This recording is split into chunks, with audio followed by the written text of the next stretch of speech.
The following is a hockey podcast out of Vancouver and Surrey, British Columbia. It'll only consist of a lot of puck talk and even more BS, or in actual words, banter and satire. Enjoy, and as always, go Canucks go.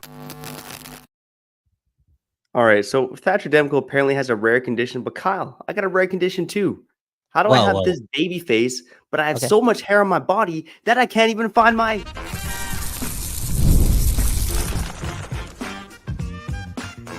You're Locked On Canucks, your daily podcast on the Vancouver Canucks, part of the Locked On Podcast Network, your team every day. Hey, we're back, baby. Not Locked On Canucks, but Canucks training camp. The season starts today, and we got you covered here on another episode of Locked On Canucks. My name is Trevor Beggs, co-host of Locked On Canucks, and also a Canucks writer currently with a Daily Hive, Vancouver. Before we dive into today's episode, we got to thank you for tuning into Locked On Canucks, because it is your Canucks every damn day. We're part of that Locked On Podcast Network. They're doing the most for sports fans across the world and for our show. If you haven't done so already, make sure you go like and subscribe on YouTube. And on the podcast side, go follow and leave a 5-star review, baby, because we're nothing without the listeners, all right? And Canucks hockey is back, baby, okay? Training camp underway. And most importantly, we got the update for Thatcher Demko as well. The biggest news of the day. We're also seeing some training camp lines being put together, so we'll break those down for you, at least from what we've seen so far. And maybe we'll talk about players who could surprise at training camp. Maybe guys we haven't quite touched on yet. Lots to get into, but before we do that, Kyle, I'm happy you're friends with me despite my weird condition, buddy. How you doing today? I don't judge, man. I don't judge, and I also don't need to see what the hair is hiding. You know what I'm saying? For real. I got a lot of love for your wife, man. Anyways, Kyle Bound, Trevor Beggs, doing this, Locked On Canucks. Your Canucks every day, your Canucks every minute. And Thatcher Demko, man. Demko giving the news, and a lot of news, and sounding confident. Okay, he's also someone that I'm not gonna say sounded scared. I think maybe in the summer or in June and whatnot, there was some concern. There was definitely some anger and sadness in April and May because, like Demko said, it hurt him so much. Probably the lowest point of his career not to play playoff games, right? We're talking about the longest tenured Vancouver Canuck. You're talking about somebody that's bleeding blue and green, okay? For real. That hurt him. But yeah, just the setback, the minor procedure, and an injury that no other goalie or human being, I'm paraphrasing now, but I don't think I'm paraphrasing about the goalie thing, but an injury that no other human being has ever seen before. Welcome to Vancouver Canucks Hockey Talk. Trevor Beggs, what do you think about all that? Yeah, it was quite jarring to hear that. And it's funny. I know one of the reporters asked him, like, have you talked to any other goalies about this injury? And he basically laughed because I think he said earlier that no other NHLer that he knows of has dealt with this injury. And again, the most details he gave on it is that it is a muscle injury related to something in the lower body. He kind of, when he was asked about knee, he kind of said, yeah, and then backtracked a bit. But so I guess what we know is that is maybe a knee injury related to the muscle, and it's probably not tendonitis, as you mentioned, Kyle, because that connects the muscle to the bone. Hey, let's not talk about tendonitis, man. That's dark, bro. Can we not do that? Yeah, we talking about Demko and this guy bringing up tendonitis, all right? For real, man. Straight up. If I ever found out my mom got tendonitis, I would take 6 months off, okay? I know, you know what? If my mom ever got tendonitis, I would quit doing this. I would work with my dad, be a Nepo baby or whatever those things are called, right? What are they called? Like, what do you just work with your parents or whatever? And I would just do whatever it takes for my mom, because tendonitis is scaring me, okay? What is this? We don't know. We don't know. A mystery injury. But Trevor, why do you think I'm okay, confident? Why do you think I'm more positive? Do you think it's because I'm being empathetic towards Demko and I finally got to hear him speak? And, you know, this guy's a dog. This guy's a warrior. This guy's confident. This guy's doing whatever it takes. So we got to tell the people, too, he hit the ice today. You know, before training camp officially started, he was there, you know, doing his thing, getting better. He talked about making a lot of strides over the last 3 weeks. I know there's still a lot of mystery around here, but I'm just hoping the best for this guy. Because, you know, we talked about him being a warrior, an alpha, the Vesna guy, such a competitor, such a talent. Trevor Beggs, also somebody that's fun to watch, really fun to watch. And I mean, if you want to talk about a scary thing, if he has to play the game different to avoid this injury or again, this rare injury, like if he has to change his game, I'm sure he can still be a really good goaltender because a lot of what makes him successful is in the head. Like he just times out things really well. He's so calm, blah, blah, blah. But there's also like the spectacular nature to Demko's game that, maybe we're not seeing that anymore. Yeah, it's interesting because, obviously there's been some spectacular saves that Demko's made, but Kyle, you and I touched on this earlier this week. Every dayers know it. Demko is one of the most positionally sound goalies in the NHL. You don't see a ton of miraculous saves from Demko because he's very rarely out of position. So I think that bodes well for his potential recovery and the kind of goalie he's going to be once he's back on the ice.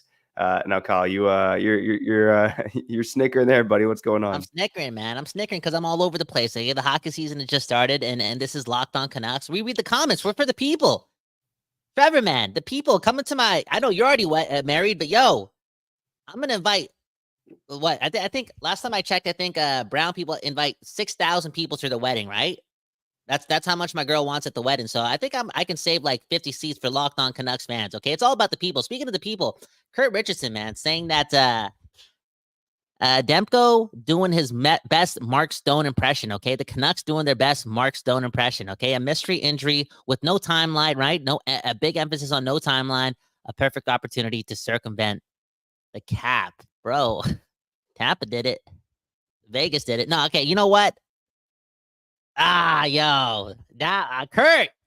making me think, man. Making me think. I know I sound like a lunatic right now, but we don't know when he's coming back. They're like, we don't know anything about this timeline. Like, it's been a mystery the whole time. I wonder if Demko doesn't come back till like game 1 in April. Yeah, the fact that he's already skating, I don't see that being the case. But again, he answered questions today, but there's all this ambiguity because we don't really know what the injury is, right? And yeah, again, I know he sounds positive. I know he's on the ice, but we actually just don't know when he's going to be back. So in terms of circumventing the cap, are you really circumventing the cap if you're following the rules? Everyone poo-poos on Vegas and Tampa, hey, but man, all it did was work on the rules, man.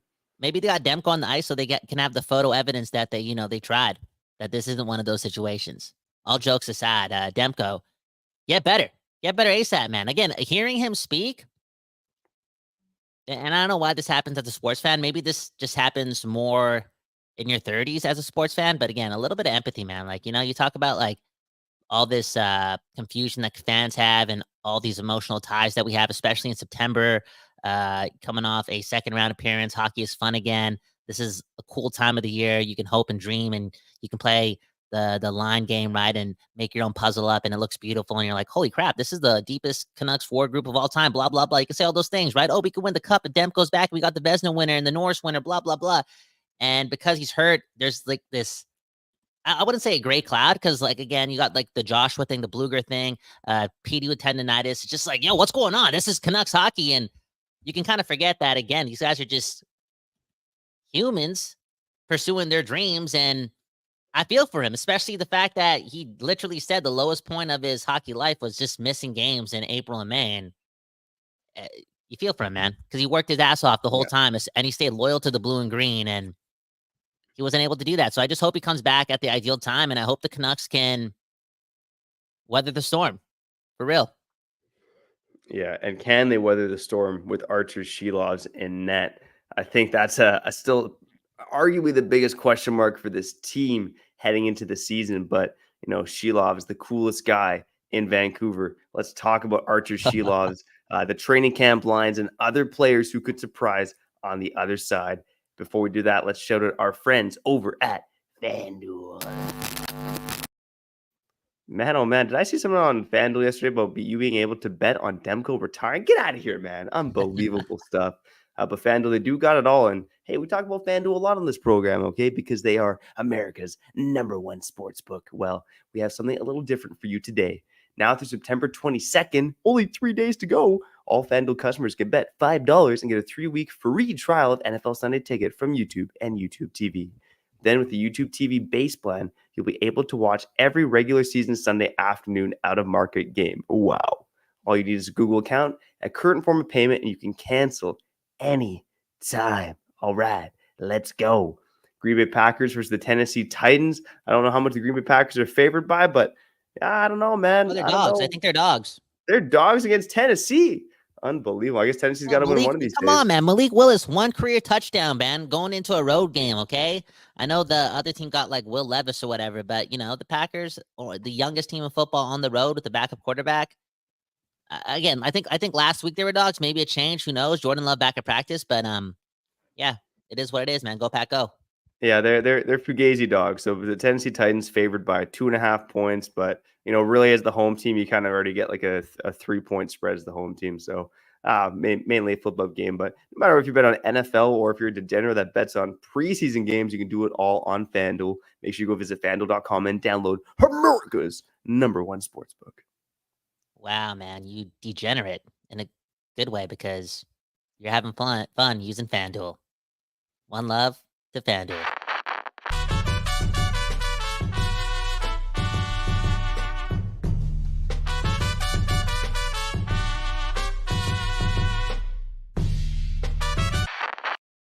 We back doing this. Kyle Bow and Trevor Beggs, Locked On Canucks. Your Canucks starting the year off with a ton of news, a ton of injury updates, a ton of Ian McIntyre talking to every Canuck, a ton of exclusives. It's back, bro.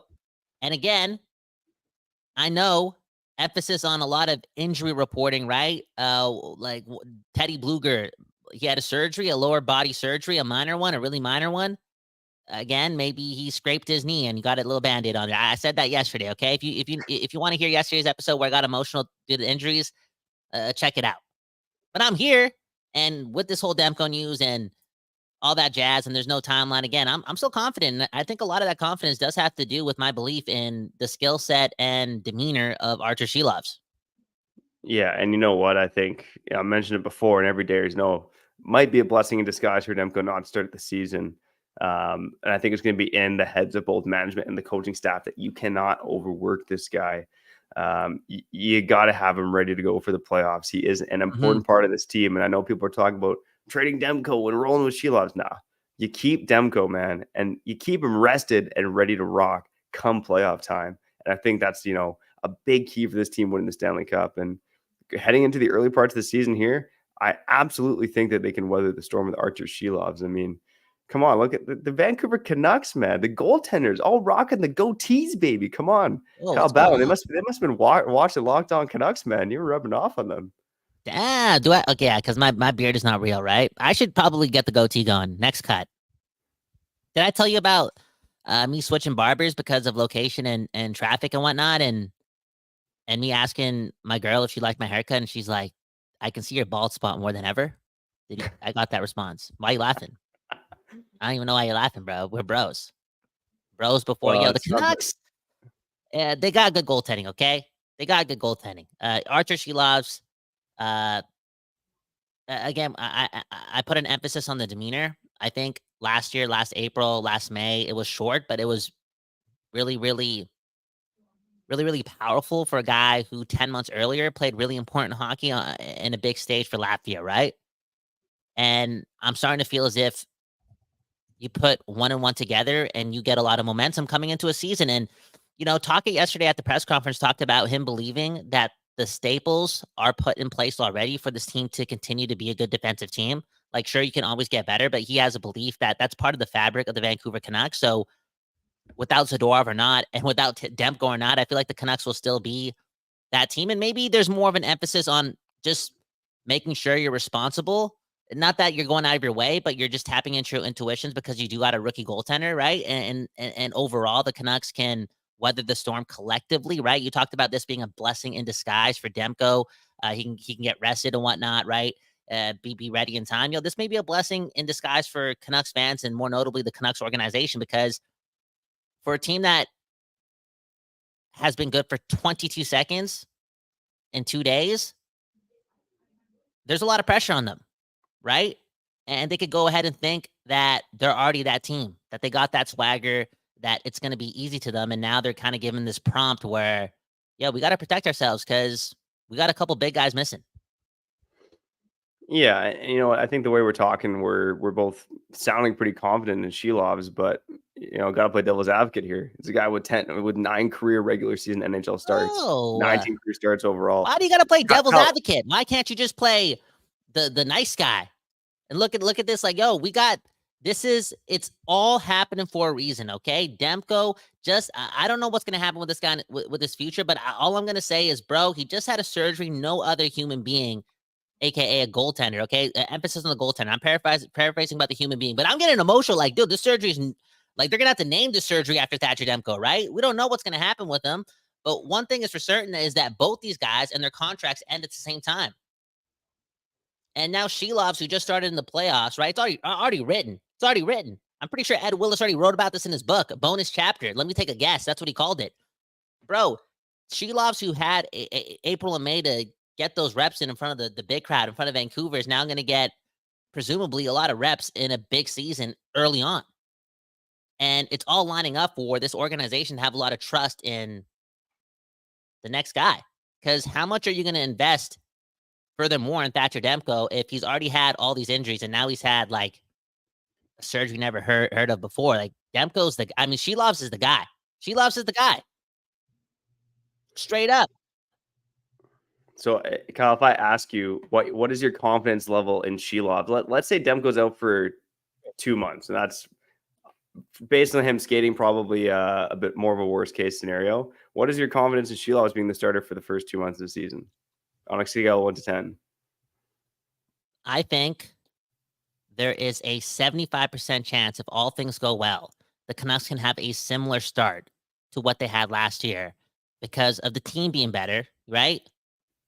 Better forecheckers, better forward group, more goals, all that jazz. But a big part of a winning equation early on is Silovs playing like he's one of the best goalies in the league. And I say that because of what he showed me in spurts for sure, but also because the position itself in the NHL, outside of the cream of the crop, like Vesna Demko and Bubble Demko and Vasilevsky and Halibut, they're all part of that Sorokin and Shesterkin. Like they're all up there, right? On a different level. But I believe that Silovs on this organization can be like right below that because goaltending is unpredictable and it's full of momentum. And again, the demeanor, the swagger, the coolness of a guy like Silovs is something that you have to take note of. There we go, man. I like your confidence overall. I think my confidence is probably a little lower than yours just because this guy really is an unproven commodity. And he was middling in the AHL last year before really stepping up in the playoffs for your Vancouver Canucks. One thing we got to mention before we maybe cut to more training camp stuff here is Jiri Patera. Talk about players who could surprise at training camp. Could Jiri Patera be one of those guys? And, we had it. Why we not? heard it recently. Mother Nucker has the comment here. It was reported recently that Ian Clark was a big reason why the Canucks signed Jiri Patera in free agency. And Ian Clark, this guy seems to bat, 75, 80% in terms of scouting on the goalie side. So I wouldn't be shocked if Jiri Patera, again, handsome dude, handsome mofo, great teeth, great eyebrows, great goaltender, could be a surprise guy for your Vancouver Canucks in training camp here. Trevor, man, come on, man. Stay loyal, man. I got a lot of respect for your wife. You don't got to talk about another human being like that, man. Straight up, dude. You're flirting with him, man. Anyways, I think the Canucks are flirting with disaster if they got to lean into this guy, Ian Clark or not, okay? For real. Because it's one thing for Ian Clark to be like, yo, I think you should get that guy. But it's another thing to be like, yeah, go get that guy. But I'm just going to be sipping coffee, watching some goaltender and Chilliwack play, Because he's a scout and he's not like that alpha coach on the ice anymore.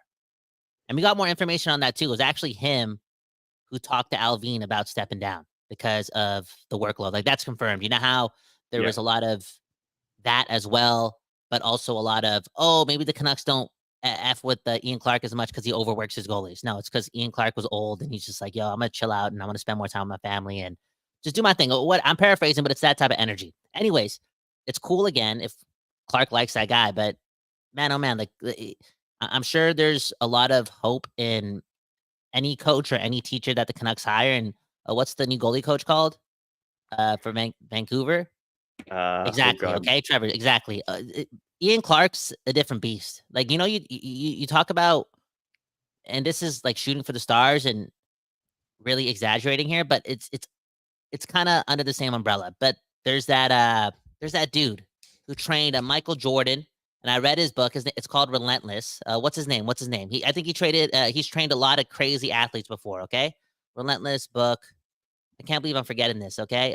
Anyways, he's cut from that like cloth. Like Ian Clark is an alpha teacher. Like he's a super teacher. I keep using the word alpha. I don't know why I'm using that word. He's just intelligent. He's cerebral. He's really, really, really good at his job. He's probably in the 0.1% of goalie coach ever.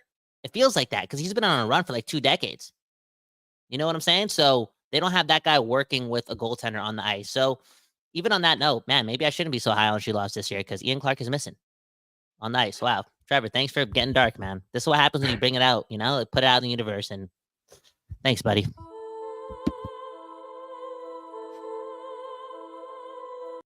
Bro, the guy. Read Relentless. I feel like the co-author for Relentless by Tim Grover is Ian Clark.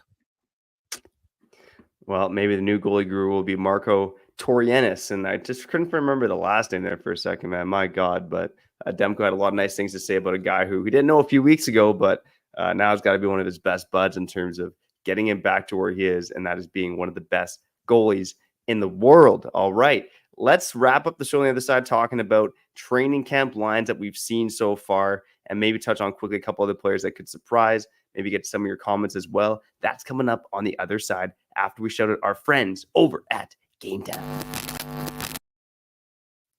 All right, you know the deal, baby. There's no other place you should be buying tickets other than Game Time. Whether you want to go see NHL preseason, regular season, NFL, or a Celine Dion concert, man, you can go find it all on Game Time, okay? And Celine Game Time, Dion, what song does she sing?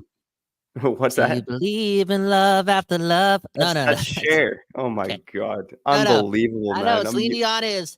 And I will always. Wait. That's Celine Dion. Yeah, okay. All right. Okay, cool. I'm muting you for the rest of this ad read. Okay, get out of here. Game Time. They got a new feature called Game Time Picks. Okay, that makes getting tickets for your live events even easier. Okay, easier than Kyle trying to remember who Celine Dion is. Man, unbelievable stuff. Game Time Picks. They filter out the fluff to show you only incredible deals on great seats, so you don't have to waste time searching through thousands of tickets. With Game Time, again, they got it all, okay? All in pricing, where you can toggle this feature on the app with no surprise fees at checkout. They got the seat views, the lowest price guarantee, where they will credit you with 110% of the difference if you find tickets cheaper on another app. So make sure you take the guesswork out of buying tickets with Game Time. Go download that Game Time app, create an account, and use code LOCKEDONNHL for $20 off your first purchase. Terms apply. You can create an account, redeem code LOCKEDONNHL for $20 off. Download Game Time today. What time is it? Game time.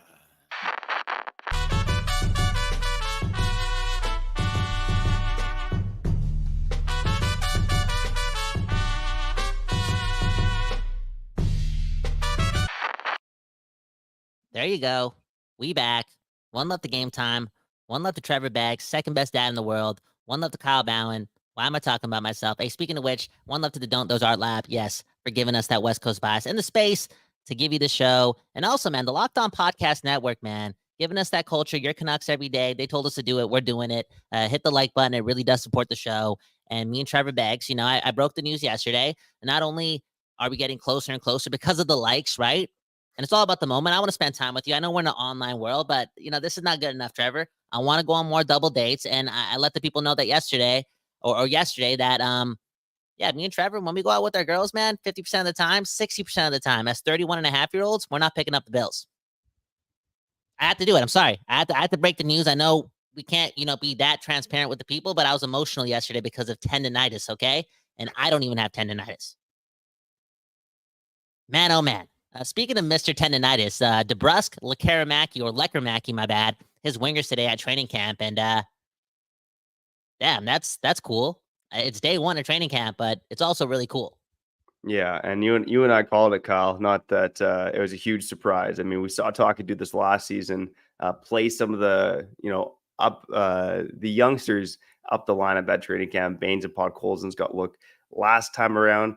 And here are the lines for Group A, okay? So as Kyle mentioned, you got DeBrusk with Pettersson and Lekeramaki. You had Höglander with Atu Ratu and Connor Garland. Interesting mix there. Obviously, Dakota Joshua not at training camp right now. One left to Dak. Teddy Bluger also not at camp, as Kyle mentioned yesterday, because he had a minor surgery. Then you had Sammy Blay, aka Blaze Up, Nils Amon, Linus Carlson, and then Vilmer Ulrichsen, Nathan Smith, and Riley Patterson. On defense, Elias Pettersson and Phil Pronik, Christian Wolanin and Tyler Myers, Derek Forbort, Mark Friedman, Kirill Kudryavtsev, and Christian Felton. I want to touch on a couple of things. What doing, man? Are you kidding me, man? Elias Pettersson has tendonitis, and he's playing 2 positions at once, man. Come on, man. Come on, man. Look, jokes aside, here's one point I want to make. Elias Pettersson, from some of the clips I've seen so far at training camp, looking pretty solid out there. Looked really solid at Young Stars. We mentioned it very briefly yesterday that if he were to crack the NHL this season, he'd basically be pulling an Alex Edler. Yeah, dude. I don't think it's incredibly far-fetched that he could crack the NHL at some point this season. I know you mentioned it like before I did. I'm warming up to it based on what I'm seeing from this guy, the demeanor he has, the compliments from the coaching staff on the maturity in his game, and the fact that now, obviously, Lekaramaki getting a shot with Pettersson is a big deal, but DP getting a shot with Phil Pronik to me is also a big deal. I think this guy could really be a surprise player at training camp. And the second surprise I'm going to throw out there is Christian Wolanin, who's a guy that doesn't get mentioned much. But I just look at that left side defense, and I'm not convinced that Derek Forbort's an everyday NHLer for this team. I do wonder that Christian Wolanin, who has had some injuries last season that kind of derailed the trajectory he was on in terms of maybe becoming a full-time NHLer, I do wonder if he's a guy that could turn some heads at training camp as well, maybe earn a spot on this team. Well, it's definitely one of his last chances to do so. In theory, you can go prove me wrong and find another club to, try it out again next year. But it just feels like that with that guy, right? For real. Now, Elias Pettersson, can we learn how to pronounce these guys? I don't know. Who's Elias? Who's Elias? DPD, Lekaramaki, right? Teriyaki. I don't know. But DPD, okay, gets the cosign from Rick Tocchet, man. He does. Yesterday. That's strong. I feel as if DPD has played 14 minutes on North American ice, and he's already turning heads. And I was going to say breaking heads, but I don't think you can say that in 2024. But, hey, a physical force. And you look at a team that didn't sign Zadorov to a 5-year deal for that much after having 2 months of, holy crap, you're 87 overall, 86 overall hockey. I wonder if a part of that is because they want to keep room open or spot open for not just that player type, but just, minutes available on the big club for DPD to possibly fill himself. I think, again, for the most part, I think it's a bit of a far-fetched ideology, especially to start the season. But that being said, the more I see this guy play, the more I hear the coaching staff talk about him, I certainly think it's possible now.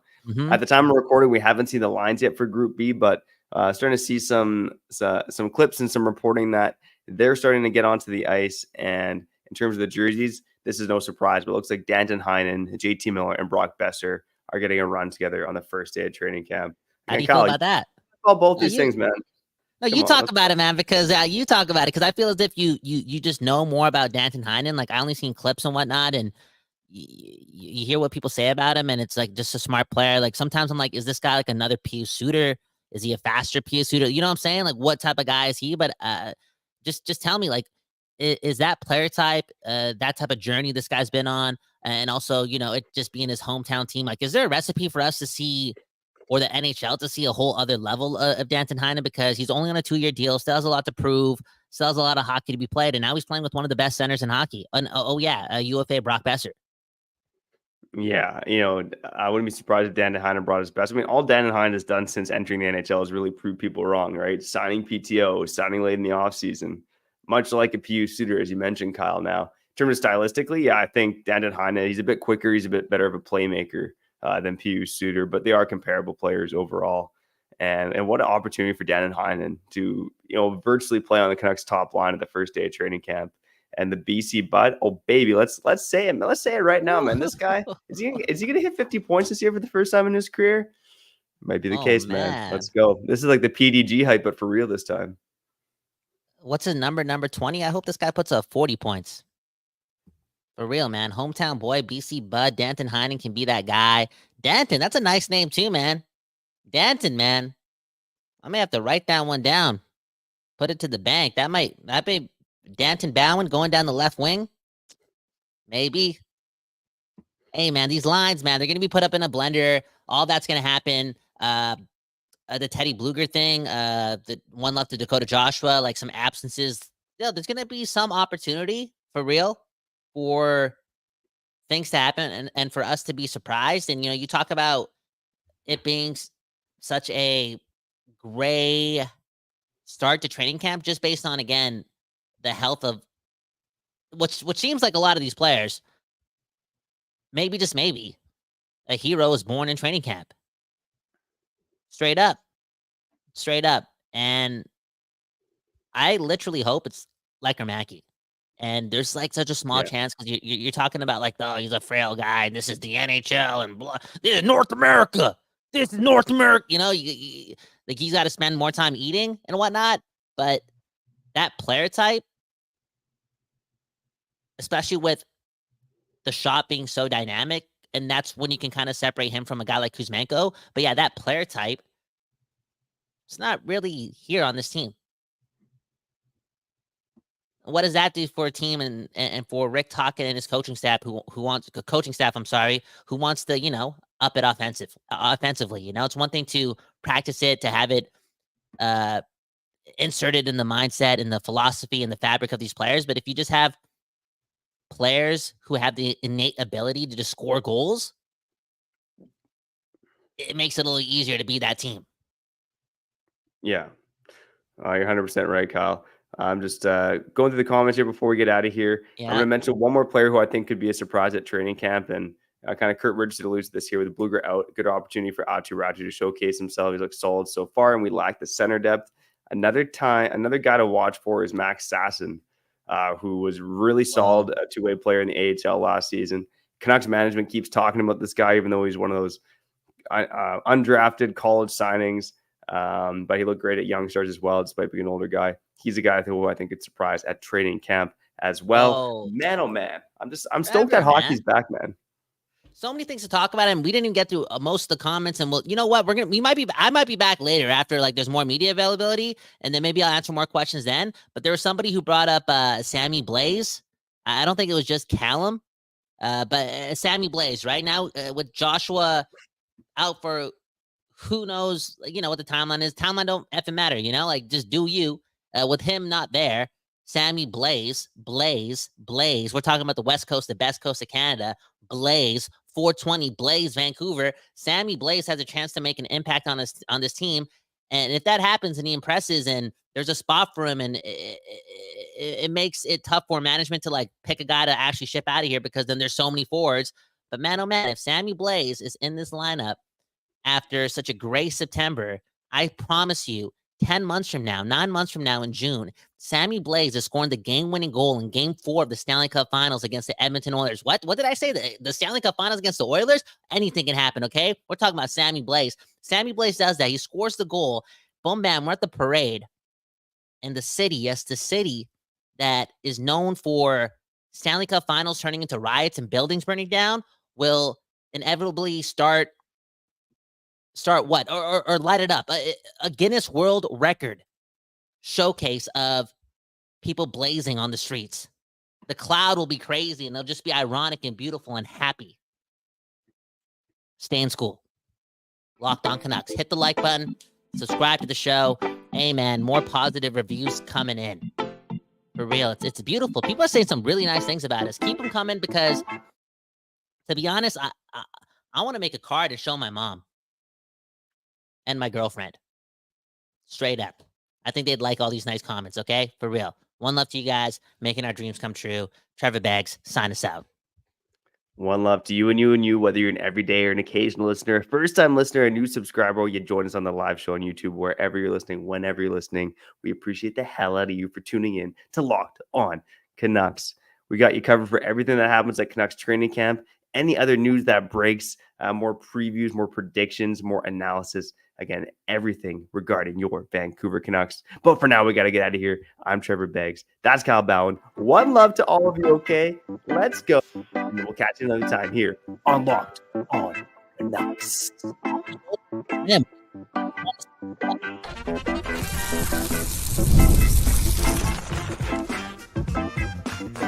Your Locked On Canucks, your